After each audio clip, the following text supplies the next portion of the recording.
பகவத்கீதையில் 7வது சாப்டரில் 6வது ஸ்லோகம். ஏதத்யோனீனி பூதானி சர்வாணீத்யுபதாரய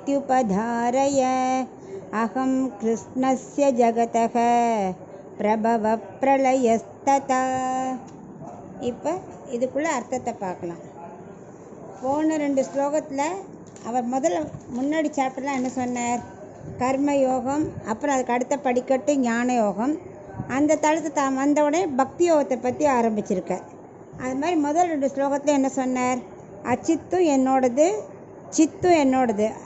அச்சித்து சமஷ்டி சிருஷ்டி எல்லாமே சேர்த்து அப்படியே சூக்ஷ்மமாக இருக்கும். எல்லாம் பகவானோட ஒட்டின்னு இருக்கும், வித்தியாசமே தெரியாது. இது மனுஷன், இது மோதிரம், இது தங்கம், இது மண், அந்த எதுவுமே தெரியாது. எல்லாம் சூக்ஷ்ம திசையில் இருக்கும். அது எல்லாமே பகவானோட திருமேனிலேயே ஒட்டின்னு இருக்கும். அப்புறம் என்ன பண்ணும்? சூக்ஷ்ம திசையிலேருந்து அந்த 24 அச்சித்தும் என்ன பண்ணும்? மூலப்பொருட்கள் இல்லையா, அந்த காரண பொருட்கள் அனைத்தும் எல்லாம் என்னோட முதல்ல சொல்லி முடிச்சிட்டார். அப்புறம் அந்த சூக்ஷ்ம திசையிலேருந்து வியக்தி ரூபம், அதாவது ஸ்தூல திசை அடையிறது. அதாவது ஸ்தூலம்னா என்னென்னா, இப்போ அதுக்கு உருவம் தெரிஞ்சிடும். இது பிரம்மா, சிவன், இந்திரன், இது பறவை, தாவரம், விலங்கு, மனுஷன், இது மாதிரி எல்லாம் தனித்தனி உருவம் வந்துடும். நிற்பன, நடப்பன, ஊர்வன எல்லாமே.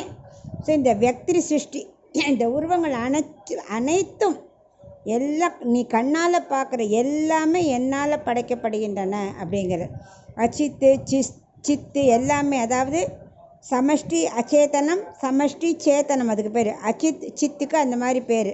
இதெல்லாம் காரணமாக இருக்குது. இந்த காரணத்துலேருந்து என்ன ஆகும்? எல்லா மூலப்பொருட்கள்லாம், காரணமான மூலப்பொருட்கள்லாம் காரியமாயிடும். காரண பொருட்கள்லாம் என்ன தெரியுமா? மண், பஞ்சு, தங்கம், உருவமே இருக்காது, தங்கம் அப்படின்னு இருக்கும் மொத்தமாக. காரியம்னா இது பானை, இது செயின், இது மனுஷன், அப்படி இது புடவை, அது மாதிரி உருவம் கிடைக்கிறது இல்லையா? இதை மாதிரி பிரம்மாலேருந்து புல் பூண்டு வரைக்கும் நீ உலகத்தில் கண்ணால் பார்க்குற அனைத்தும் என்னோடது, எனக்கு உடமையானது அப்படிங்கிறார். அப்புறம் ஆனால் மனசில் வச்சுக்கணும், இந்த சமஷ்டி சிருஷ்டி இருக்கு இல்லையா, அந்த 24 அச்சித் சொன்னார், மூல பிரகிருதி, மகான், அகங்காரம், அப்புறம் இந்த பிருத்திவி, வாயு எல்லாம், அதெல்லாம் பகவான் தான் படைப்பார். அதுக்கு பிரம்மா கிடையாது. அதெல்லாம் பகவானோட சங்கல்பத்தினால், அதுவும் சங்கல்பிக்கிறார். நான் இதை உருவாக்க போகிறேன்னு சங்கல்பிச்சின உடனே இதெல்லாம் உருவாயிடும். அதுக்கப்புறம் வியக்தி சிருஷ்டி தான் பிரம்மா படைக்கிறார். இது மாதிரி மனுஷன், தேவேந்திரன், இந்திரன், அது இது எல்லாத்தையும் படைக்கும்போது பரமாத்மா அந்த பிரம்மாவோட ஆத்மாக்குள்ளே உட்காந்துண்டு நியமிக்கிறார். இதை நீ இப்படி பண்ண, அப்படி பண்ண, அவாவா பாவ புண்ணியத்துக்கு ஏற்ற மாதிரி பண்ணு அப்படிங்கிறார். அதனால் நம்ம என்ன தெரிஞ்சுக்கணுன்னா, அழியும் போது அப்படியே எல்லாம் என்னை அடைஞ்சிடுறது அப்படின்னு கண்ணன் சொல்லிட்டு இருக்கார். என்னை அடைஞ்சிடுறது காரண பொருட்கள் இதெல்லாம் என்னை லயிக்கின்றன. காரிய பொருட்கள் சிருஷ்டிக்கிற காலம் வரும்போது எல்லாம் என்னால் படைக்கப்படுகின்றன.